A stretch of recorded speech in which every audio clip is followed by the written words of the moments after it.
আসসালামু আলাইকুম রহমতুল্লাহ। নামাজে মনোযোগ ধরে রাখার সেরা কয়েকটি উপকার আপনাদেরকে বলবো। আপনারা যদি এগুলা অনুসরণ করেন, এগুলা যদি ফলো করেন, দেখবেন আপনাদের নামাজের মধ্যে মন বসবে, নামাজ পড়তে ভালো লাগবে, নামাজে আল্লাহকে দেখতে পাবেন।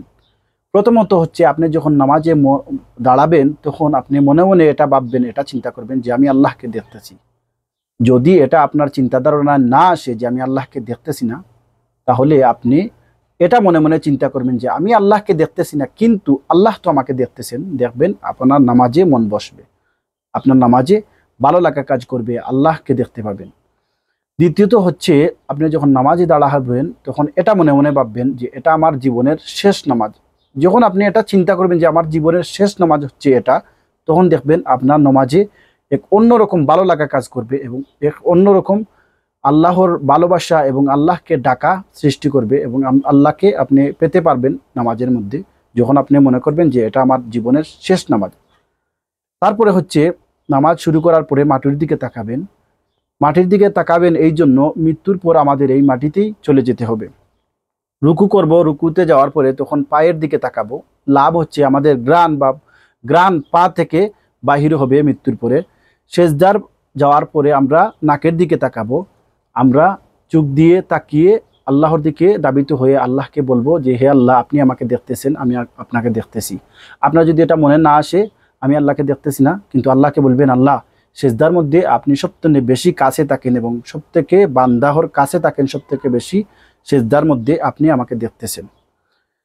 কারণ আমরা মৃত্যুর পরে সবার আগে নাক শেষ হবে, যখন বসে থাকবো তখন কুলের দিকে তাকাবো। কারণ এই দুনিয়াতে আমরা কোনো কিছু নিয়ে যাব না, একমাত্র আমরা একটি সাদা কাফন নিয়ে আমরা এই দুনিয়া থেকে চলে যাব। শুধু আমাদের সাথে যাবে একমাত্র নেক আমল এবং ইমান এবং আমল আমাদের সাথে যাবে, আর কোনো কিছুই যাবে না। তারপরে হচ্ছে, আমরা যখন বসবো তখন আমরা কুলের দিকে তাকাবো। আমরা সব সময় এটা চিন্তা করব, আমরা নামাজ যখন আদায় করব, নামাজ যখন পড়ব, নামাজের মধ্যে আমরা মনোযোগী হওয়ার জন্য আমরা সব সময় আল্লাহর দিকে দাবিত হব এবং আল্লাহকে বলবো হে আল্লাহ, আমি এই জীবনের শেষ নামাজ আদায় করতেছি। কারণ হায়াত মৌত হচ্ছে আল্লাহর হাতে। কার কখন মৌত আসে তা আমরা বলতে পারি না, আমরা জানতেই পারি না কখন কার মৌত আসে। এই জন্য আমরা সব সময় এটা চিন্তা করব, এটা ভাববো যে হায়াত মৌত কখন হয় বা কার হায়াত কতটুকু নির্ধারণ করা হয়েছে, আল্লাহ রাব্বুল আলামিন তা নির্ধারণ করে রেখেছেন। আমরা সব সময় নামাজে মনোযোগী হওয়ার চেষ্টা করব। আরেকটা সেরা উপায় হচ্ছে, যখন আপনি নামাজের মধ্যে দাঁড়া হবেন তখন আপনি কাবা শরীফকে কাছে আনবেন এবং স্বপ্নে মনে মনে আপনি চোখে বাসিয়ে বলবেন আমি কাবাকে দেখতেছি, আল্লাহর ঘর দেখতেছি। তখন দেখবেন আপনার দুনিয়াবি যত চিন্তা ধারণা আছে সব কিছু দূর হয়ে যাবে। যখন আপনি মনে মনে ভাববেন যে আমি আল্লাহর ঘর কাবা দেখতেছি, তখন দেখবেন আপনার নামাজের মধ্যে মন বসবে। আর আপনার যদি নামাজের মধ্যে মন বসে আল্লাহর দিকে যদি আপনি দাবিত হন, আল্লাহকে ডাকেন, নামাজের মধ্যে যদি আল্লাহকে বেশি বেশি করে স্মরণ করেন, তাহলে আপনার নামাজ কবুল হবে, নামাজ পড়তে ভালো লাগবে এবং আল্লাহ রাব্বুল আলামিন নামাজের মাধ্যমে আল্লাহ রাব্বুল আলামিন দুনিয়াতে এবং আখিরাতে আপনাকে সম্মানিত করবেন এবং দুনিয়াতে এবং আখিরাতে সম্মানিত করার সাথে সাথে মৃত্যুর পরে আপনাকে জান্নাত দিবেন এবং কিয়ামতের ময়দানে আল্লাহ রাব্বুল আলামিন 5টা পুরস্কার দিবেন আপনাকে।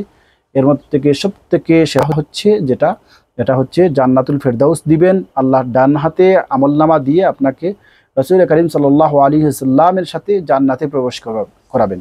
এই জন্য নামাজে মনোযোগী হতে হলে আমরা আল্লাহর দিকে দাবিতে হতে হবে, আল্লাহকে ডাকতে হবে এবং আমরা সব সময় নামাজের মধ্যে সবসময় আল্লাহকে খুঁজে পাওয়ার জন্য আমরা এই তরিকাগুলা অনুসরণ করব এবং এগুলো আমরা ফলো করব। দেখবেন আপনারা নামাজের মধ্যে মন বসবে। তো যাই হোক, আজকে এই পর্যন্ত। আর যদি ভালো ভালো ভিডিও পেতে চান তাহলে অবশ্যই এই চ্যানেলটিতে সাবস্ক্রাইব করতে ভুলবেন না। ইসলামিক ভিডিওগুলো পেতে ইনশাআল্লাহ এই চ্যানেলটিতে পাশে থাকবেন। আসসালামু আলাইকুম।